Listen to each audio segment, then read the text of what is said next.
Hello students, welcome back. You are watching Edu Online, a channel for mathematics and computer. आइए continue करते हैं chapter 6 triangles और इस video में discuss करेंगे हम प्रॉब्लम नंबर 15 एंड 16 पर exercise 6.5. These are very important problems, कई बार बोर्ड में पूछी जा चुकी है, तो इसलिए आपको इस वीडियो को ध्यान से देखना है और दोनों प्रॉब्लम्स को अच्छे से समझने की कोशिश करनी है और उसके बाद आपको एक बार खुद से इनकी प्रैक्टिस भी करनी है. सो आइए शुरू करते हैं. First problem number 15. In an equilateral triangle A B C, कोई इक्विलेटरल ट्रायंगल है A B C, D is a point on side B C, जो ये बी सी साइड है इस पर कोई एक पॉइंट डी है, सच दैट इस प्रकार से है कि B D is equal to 1/3 B C. Means ये डी पॉइंट इस तरह से है, जो बी डी है वो इस बी सी की 1/3 है. We have to prove that 9AD square is equal to 7AB square. हमें प्रूव करना है 9AD स्क्वायर, मतलब ये जो AD साइड बनी इसके स्क्वायर का 9 टाइम्स इक्वल होगा इसकी किसी भी साइड, चूँकि इक्विलेटरल ट्रायंगल है तो तीनों साइड बराबर होंगी, तो ए बी भी हो सकता था, यहाँ बी सी भी हो सकता था और ए सी भी हो सकता था. सो इसके स्क्वायर के 7 टाइम्स होगी, ये हमें प्रूव करना है. क्या करेंगे इसके लिए हम? फर्स्ट भी ड्रॉ अ परपेंडिकुलर ए ई, जो बी सी से 90 का एंगल बनाएगा. जो हमने ये एल्टीट्यूड ड्रॉ किया इसको हम यहाँ पर लिखेंगे. Let A E be the altitude of triangle A B C. ये ए ई क्या है? एल्टीट्यूड है इस ट्रायंगल ए बी सी का. एल्टीट्यूड मतलब अपोजिट साइड से राइट एंगल बनाएगा, और राइट एंगल बनाने के साथ साथ इक्विलेटरल ट्रायंगल में जो एल्टीट्यूड होता है वो अपोजिट साइड को बाइसेक्ट भी करता है. ये बी ई किसके इक्वल होगा? ई सी के इक्वल होगा, या फिर आप कह सकते हैं बी ई, इसको हम लिख सकते हैं बी ई किसके इक्वल होगा? ई सी, और ई सी मतलब बी सी अपॉन 2. इस पूरी साइड बी सी का भी ये हाफ होगा, और चूंकि इक्विलेटरल ट्रायंगल है तो इसकी तीनों साइड इक्वल होंगी, ए बी बी सी और सी ए तीनों इक्वल होंगी, तो बी सी को हम रिप्लेस कर सकते हैं ए बी से. तो हमने क्या किया? बी ई की वैल्यू ए बी के टर्म में पता की. चूंकि देखिए हमें ए डी और ए बी में रिलेशन चाहिए, तो ए डी और ए बी में डायरेक्ट तो रिलेशन नहीं है, लेकिन अभी हमने ये जो परपेंडिकुलर ड्रॉ किया इससे क्या होगा? दो राइट ट्रायंगल हमें यहाँ पर बनते दिखाई देंगे, एक ए डी ई और दूसरा ए बी ई. इन दोनों के ही ये हाइपोटेनियस है जिनके बीच हमें रिलेशन चाहिए. तो इन दोनों ट्रायंगल में पाइथागोरस थ्योरम लगानी होगी हमें. पाइथागोरस थ्योरम लगाने के बाद क्या होगा? वहाँ से हमें डी ई और बी ई भी मिलेंगे, और डी ई और बी ई हमें रिलेशन में नहीं चाहिए, तो हम इन डी ई और बी ई की वैल्यू ए बी के टर्म में कैलकुलेट कर सकते हैं. तो पहले हम वही कैलकुलेट करें और बाद में हम पाइथागोरस थ्योरम लगाएंगे. चाहे तो आप पाइथागोरस थ्योरम पहले लगा लें या बाद में लगाएं, और बी डी और डी ई की वैल्यू आपको ए बी के टर्म में निकालनी ही है, तो हम पहले ही कैलकुलेट कर लेते हैं. इसलिए हमने बी ई की वैल्यू यहाँ पर ए बी के टर्म में कैलकुलेट की. Similarly we find the value of D E. इस डी ई की वैल्यू भी हम क्या करेंगे? ए बी के टर्म में फाइंड करेंगे. कैसे? जो डी ई है इसको हम लिख सकते हैं, पहले तो इस इक्वेशन को हमने 1 नंबर यहाँ पर दिया. Also D E can be written as B E minus B D, मतलब इस पूरी साइड बी ई में से ये बी डी हम माइनस करें तो डी ई बचेगी, वही हमने यहाँ पर लिखा. और बी ई क्या है? हमारी बी सी बाई 2 है, और बी डी क्या है? हमारी बी सी बाय 3. ये हमें दिया हुआ था 1/3 बी सी. अभी हमने यहाँ पर बी की वैल्यू ए बी अपॉन 2 क्यों नहीं ली? क्योंकि इसकी वैल्यू हमें बी सी के टर्म में दी हुई थी बी डी की, तो पहले हम बी सी के साथ इसको सोल्व कर लें और बाद में हम बी सी को रिप्लेस करेंगे ए बी से. सो यहाँ पर आप इनका एलसीएम लेकर इनको सब्ट्रैक्ट करेंगे तो क्या मिलेगा? बी सी बाय 6, और बी सी को ए बी से रिप्लेस किया जा सकता है, चूँकि बी सी और ए बी बराबर हैं, तो इसलिए हमने क्या लिखा? A B by 6. अब हमारे पास बी ई की वैल्यू भी है ए बी के टर्म में, this is A B upon 2, और डी ई की वैल्यू भी हमने कैलकुलेट कर ली ए बी के टर्म में. What is it? A B upon 6. Let this is the equation number 2. अब इन दोनों इक्वेशन का हमें आगे यूज करना है. कहाँ पर करना है आइए देखते हैं. सो ये जो आपका ट्रायंगल है, applying Pythagoras theorem in triangle A D E, ये जो ए डी ई ट्रायंगल है ये राइट ट्रायंगल है, इसमें ए डी क्या है? इसका हाइपोटेनियस. तो हाइपोटेनियस का स्क्वायर मतलब ए डी का स्क्वायर किसके इक्वल होगा? A E square plus D E square. ये A E square plus D E square. देखिए यहाँ से मैं ए ई स्क्वायर की वैल्यू निकाल लूँ, क्यों? क्योंकि आगे जो ये A B E right triangle है इसमें भी पाइथागोरस थ्योरम लगानी है, वहाँ भी ए ई स्क्वायर आएगा, तो इस वैल्यू को वहाँ पर रिप्लेस कर देंगे हम। ए ई स्क्वायर को दोनों इक्वेशन से हटाया जा सकता है, तो यहाँ से अगर हम ए ई स्क्वायर की वैल्यू निकालेंगे तो क्या मिलेगा? A D square minus D E square, ये डी ई स्क्वायर इधर माइनस में चला जाएगा। As similarly let this is the equation number 3। अब हम क्या करेंगे? Next in triangle A B E, ये जो ए बी ई बड़ा ट्रायंगल बन रहा है, इसमें A B is the hypotenuse, तो इसमें ए यहाँ से भी हम ए ई स्क्वायर की वैल्यू कैलकुलेट कर सकते हैं। वो क्या होगी? A B square minus B E square. जैसे यहाँ पर किया हमने, पहले ए बी स्क्वायर किसके इक्वल होगा? A E square plus B E square. तो यहाँ से हम डायरेक्टली क्या कैलकुलेट कर सकते हैं? ए ई स्क्वायर की value, that will be A B square minus B E square. Let this is the equation number 4।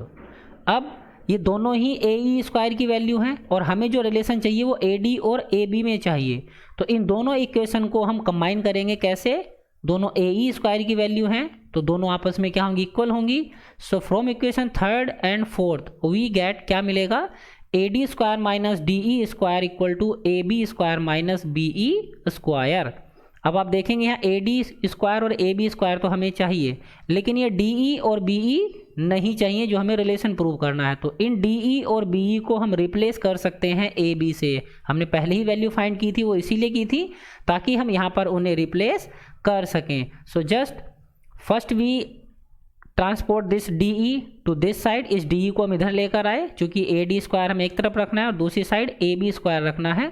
सो बाकी सारे टर्म्स हम एक तरफ लाए, A B square minus B E square plus D E square. अब इनकी values को रिप्लेस कर देंगे। बी ई की वैल्यू थी हमारे पास ए बी अपॉन 2 और डी ई की वैल्यू हमने कैलकुलेट की थी ए बी अपॉन 6। सो इनका होल स्क्वायर हो जाएगा ये।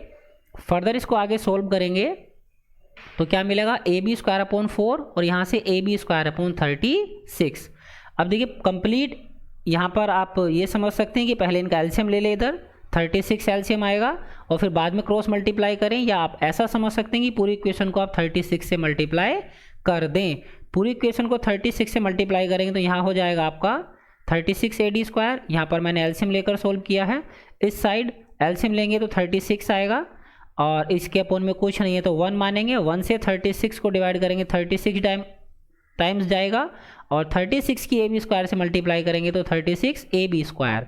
सेकेंड टर्म के लिए 4 से डिवाइड करेंगे 9 टाइम जाएगा और 9 की ए बी स्क्वायर से मल्टीप्लाई करेंगे then 9 A B square and plus यहाँ तो अपोन में 36 ही है, 1 टाइम कैंसिल करेगा तो न्यूमरेटर में किसी से मल्टीप्लाई नहीं होगी, 1 से होगी और 1 से मल्टीप्लाई करने पर कोई फर्क नहीं पड़ता। अब ये तीनों लाइक टर्म हैं, इनमें से जो सेम साइन के हैं पहले उन्हें ऐड करेंगे, 2 पॉजिटिव हैं इन दोनों को ऐड करेंगे 36 एंड 1 ए बी स्क्वायर ये है और 36 ए बी स्क्वायर यहाँ पर है। देखिए यहाँ कुछ नहीं लिखा, मतलब ये 1 ए बी स्क्वायर है और 36 ए बी स्क्वायर ये तो हो जाएंगे 37 A B square and this will remain same minus 9 A B square. Subtract करेंगे 37 में से 9 तो मिलेगा 28 ए बी स्क्वायर अपॉन 36। अब इन दोनों में कॉमन फैक्टर है क्या? 4 से दोनों को डिवाइड कर देंगे, 4 7 जा एंड 4 9 जा। अब क्रॉस मल्टीप्लाई करेंगे so 9 A D square equal to 7 A B square. Important problem है, आपको इसको ध्यान से करना है। केवल आपको ध्यान रखना है इसमें कि हमने जिनके बीच में रिलेशन चाहिए पहले, अगर वो हमें डायरेक्टली एक इक्वेशन में मिल जाते हैं, कोई एक ऐसी प्रॉपर्टी या थ्योरम है जिसमें वो आ रहे हों तब तो बहुत अच्छा, और यदि नहीं है कोई ऐसी इक्वेशन नहीं बन पा रही है तो आप 2 या 3 अलग ऐसी इक्वेशन बनाते हैं जिनमें वो आ रहे हों और फिर उन्हें हम कंबाइन कर लेते हैं एक जगह। उसके बाद जो अलग टर्म उसमें होते हैं उन्हें हम रिप्लेस कर देते हैं जो हमें चाहिए उनसे, जैसे हमने यहाँ पर किया था। ए डी और ए बी को एक साथ लाने के लिए हमने 2 अलग अलग इक्वेशन बनाई, फिर इन दोनों से ए ई स्क्वायर की वैल्यू को कंपेयर किया और उसके साथ जो हमारे पास बी ई और डी ई आ रहे थे उनको हमने रिप्लेस कर दिया ए बी से। उसके बाद तो सिंपल हमने कैलकुलेशन की है and we got our answer. Now it is the time to proceed towards next problem. आइए देखते हैं problem number 16। It is also an important problem. In an equilateral triangle prove that 3 times the square of one side is equal to 4 times the square of one of its altitude.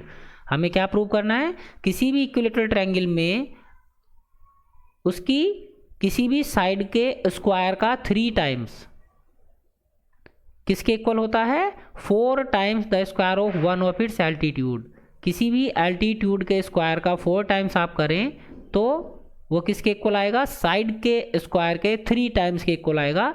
ये हमें prove करना है। So first we draw an equilateral triangle A B C, और इसकी side चूंकि तीनों बराबर होंगी, ए बी बी सी सी ये इक्विलेटरल है। अब इसका एक एल्टीट्यूड ड्रॉ करते हैं। Let A D is one of the altitude, so it will make a right angle with B C. Now what we have to prove, हमें prove करना है क्या, इक्विलेटरल ट्रायंगल में जितने भी एल्टीट्यूड होते हैं सबकी लेंथ भी बराबर होती है। जैसे साइड की लेंथ बराबर होती है वैसे ही एल्टीट्यूड की लेंथ भी बराबर होती है। तो यहाँ से हमें प्रूव करना है क्या, 3ab square equal to 4ad square. Altitude हो गया ad, इसके स्क्वायर का 4 टाइम्स मतलब 4ad स्क्वायर, और साइड के स्क्वायर का 3 टाइम्स मतलब 3ab स्क्वायर। तो ab और ad के बीच में बेसिकली हमें रिलेशन फाइंड करना है, तो वो हम आसानी से कर सकते हैं। ये एक राइट ट्रायंगल बन रहा है ए बी डी, और इसमें पाइथागोरस थ्योरम लगाएंगे तो ए बी का स्क्वायर और ए डी का स्क्वायर एक साथ दोनों एक इक्वेशन में आ जाएंगे, बट वहाँ पर बी डी भी आएगा। बस हमें इस बी डी को रिप्लेस करना है। कैसे करेंगे वो आइए देखते हैं। सबसे पहले जो हमने किया वो लिखा यहाँ पर, let A B C is an equilateral triangle and A D perpendicular to B C. और क्या करेंगे, इससे हमें क्या बेनिफिट मिलेगा, जैसे प्रीवियस प्रॉब्लम में देखा था, परपेंडिकुलर मतलब एल्टीट्यूड जो होता है इक्विलेटरल ट्रायंगल में वो अपोजिट साइड को बाइसेक्ट करता है। So this C D will be equal to B D and that will be equal to B C upon 2, और बी सी को हम रिप्लेस कर सकते हैं ए बी से। क्यों कर सकते हैं, क्योंकि यह इक्विलेटरल ट्रायंगल है, ए बी बी सी सी ये सब क्या है आपस में बराबर होंगी। अब देखिए बी डी की वैल्यू हमने ए बी के टर्म में निकाल ली, तो अब इस ट्रायंगल में यदि हम पाइथागोरस थ्योरम लगाते हैं, applying Pythagoras theorem in triangle A B D, what we get, A B square equal to A D square plus B D square. अब हमें ए बी स्क्वायर और ए डी स्क्वायर में तो रिलेशन चाहिए, लेकिन बी डी स्क्वायर नहीं चाहिए। सो B D की वैल्यू इसीलिए हमने कैलकुलेट की ए बी के टर्म में। इसको जस्ट रिप्लेस कर देंगे हम बी डी को ए बी बाय 2। अब देखिए ये जो इक्वेशन है इसमें केवल ए बी और ए डी ही हैं, मतलब altitude and one side of A triangle. इसको आप सोल्व करेंगे तो वही रिलेशन आपको मिलेगा जो हमें प्रूव करना है। जस्ट हमें इसे जो सोल्व करना है, जो सिंप्लीफाई करना है, वो ध्यान से करना है। सबसे पहले यहाँ पर स्क्वायर ओपन होगा तो ए बी स्क्वायर अपॉन 4 यहाँ से मिलेगा। अब इस इक्वेशन को यदि को पूरी इक्वेशन को 4 से मल्टीप्लाई कर दें तो ये जो डिनोमिनेटर है ये रिमूव हो जाएगा और इन दोनों के साथ 4 आ जाएगा। So multiplying by 4 we get, क्या मिलेगा हमें, क्या किया हमने यहाँ पर, just a minute, A B. अच्छा पहले हमने क्या किया, इस ए बी स्क्वायर अपॉन 4 को हम एक तरफ ले गए। चाहे तो आप यहाँ पहले ही मल्टीप्लाई कर लो या फिर आप पहले इन्हें सिंप्लीफाई कर लो, एक तरफ ले आओ ए बी और ए बी लाइक टर्म्स को, और बाद में हम प्रोसेस अप्लाई करें तो वही कर रहे हैं। यहाँ पर हम क्या किया, हमने A D square equal to A B square minus A B square upon 4 दोनों को एक तरफ ले आए। अब यहाँ इनका एलसीएम लेंगे तो 4 ए बी स्क्वायर हो जाएगा यहाँ minus A B square upon 4 मतलब 3 ए बी स्क्वायर अपॉन 4। अब क्रॉस मल्टीप्लाई कर दीजिए तो 4 A D square equal to 3 A B square, and A D is one of the altitude and A B is one of the side of an equilateral triangle. So we can say that 4 multiply square of altitude is equal to 3 multiply square of one side. यही हमें क्या करना था, prove करना था। किसी भी equilateral triangle में एल्टीट्यूड के स्क्वायर का 4 टाइम्स इक्वल होता है किसी भी साइड के स्क्वायर के 3 टाइम्स के। So it was easy one, ये इजी वन था। इसमें केवल हमें बी डी को ही रिप्लेस करना था ए बी से, और बी डी का डायरेक्ट रिलेशन हमारे पास ए बी से था, डायरेक्ट तो नहीं था, इनडायरेक्ट था। बी डी का बी सी से रिलेशन था और बी सी का ए बी से, चूँकि इक्विलेटरल ट्रायंगल था। सो इस तरह से हम साइड्स को यूज़ कर सकते हैं टू प्रूव आवर प्रॉब्लम्स और whatever we have to find. इसके लिए हमारा ज़रूरी होता है कि जो भी हम ट्रायंगल पढ़ रहे हैं उनकी जितनी ज़्यादा प्रॉपर्टीज़ आपको पता होंगी आप उन्हें उतने ही बेटर वे में यूज़ कर पाएंगे। अगर आपको यहाँ यही नहीं पता है कि एल्टीट्यूड अपोजिट साइड को बाइसेक्ट करता है तो आप ना ये प्रॉब्लम कर पाएंगे ना इससे प्रीवियस प्रॉब्लम कर पाएंगे। सो ट्रायंगल को पहले आप जानें सही से, इक्विलेटरल क्या होता है, आइसो स्केल क्या होता है, इनमें राइट एंगल ट्रायंगल क्या होता है, क्या प्रॉपर्टीज़ होती हैं इनकी, वो सब आपको अच्छे से पता होना चाहिए। सो इस वीडियो में इतना ही। नेक्स्ट हम डिस्कस करेंगे अनदर प्रॉब्लम्स पर। तब तक आप इन दोनों प्रॉब्लम्स को सही से प्रैक्टिस करें और सही से सीखें। यदि कोई प्रॉब्लम है, कोई क्वेरी है, then you can comment me, I will resolve that for you. उम्मीद करता हूँ आपको वीडियो पसंद आई होगी, और पसंद आई हो तब वीडियो को लाइक, शेयर और कमेंट करना ना भूलें। और साथ ही साथ यदि आपने चैनल को सब्सक्राइब नहीं किया है, आप चैनल पर नए हैं, तब आप चैनल को सब्सक्राइब कर लीजिए। सब्सक्राइब बटन पर क्लिक करने के बाद आप बेल आइकन पर क्लिक करना ना भूलें, जिससे कि आपको आने वाली वीडियोज़ के नोटिफिकेशन इंस्टेंटली मिल सकें।